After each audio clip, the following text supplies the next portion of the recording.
Justice League Unlimited issue 6, Mark Waid writing and Travis Moore on the art.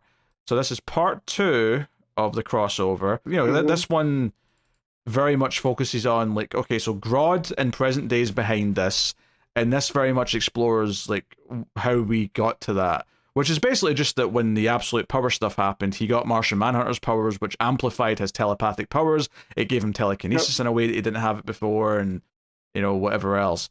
And, you know, we were kind of talking about how it's interesting they're using those, like, colors to represent the Martian Manhunter powers, which is, you know, something we just saw in Absolute.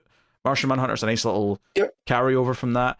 But it's basically Grodd explaining that, okay, he wants to take down this Justice League Unlimited, and he wants to achieve all the things that he's always wanted to achieve. However, all of the people that he used to rely on, the Legion of Doom, like, half of them have kind of reformed and they're kind of anti-heroes now. And we said this, you know, when this plot was first, like, sort of pitched, we're like, yeah, like, Sinestro's kind of more of a good guy now. Lex is kind of a bit leaning towards that. Cheetah's a little bit reformed with Wonder Woman. It doesn't make a lot of sense for half of these characters to be there. And then he also admits that Joker's a bit too psychotic now. He's gotten worse over the years, and he's not really a good ally for that reason. So this story is about Grodd going back to when he thinks all of these villains were in their prime, in, like, the Silver Age, and pulling them forward to this ultimate team. And that's who Inferno are. Inferno are the Legion of Doom, but other than Grodd, it's all members of the Legion of Doom from the past, seemingly.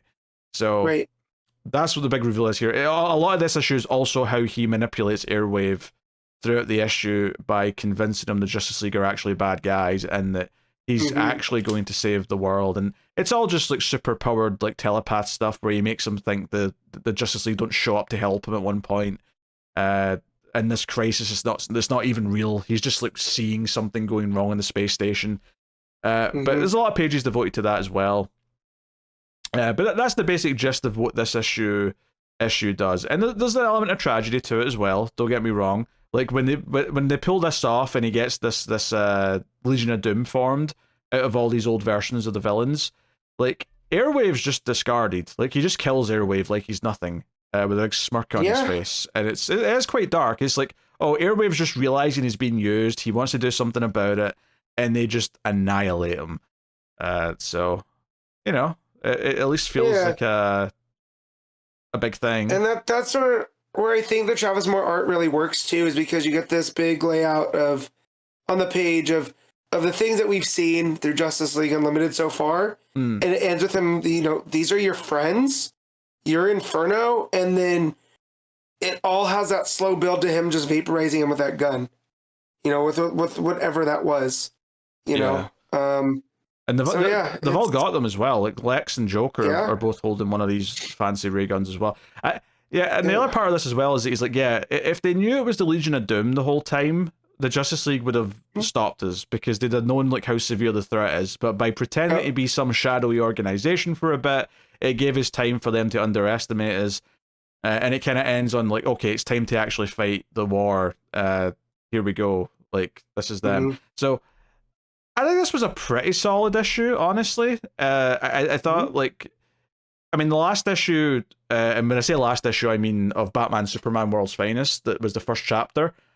That was mostly just a standalone thing that just happened to have the Grodd thing at the end. And then this is the first one that's really like, hey, here's what this is actually about. Here's what Grodd's been up to. And I do think it's interesting. I was a little bit underwhelmed when they teased that the Inferno were just the Legion of Doom, because it was like, wait, really? We're just doing that?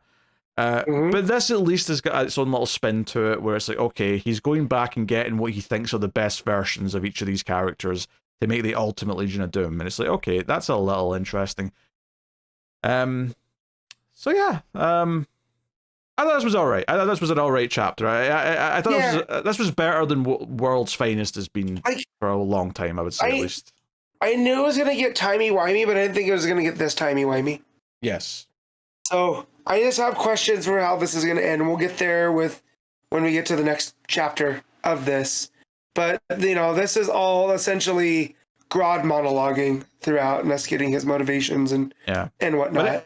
Because of that, though, it's pretty focused and it's pretty in-depth, so you feel like you really understand kind of like how he's set all this up by the end of the issue, which is good. So what are you rating Justice League Unlimited. I'm giving this 7.5.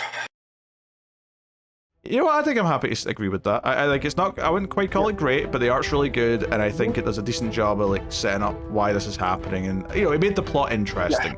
So give it some credit where it's due.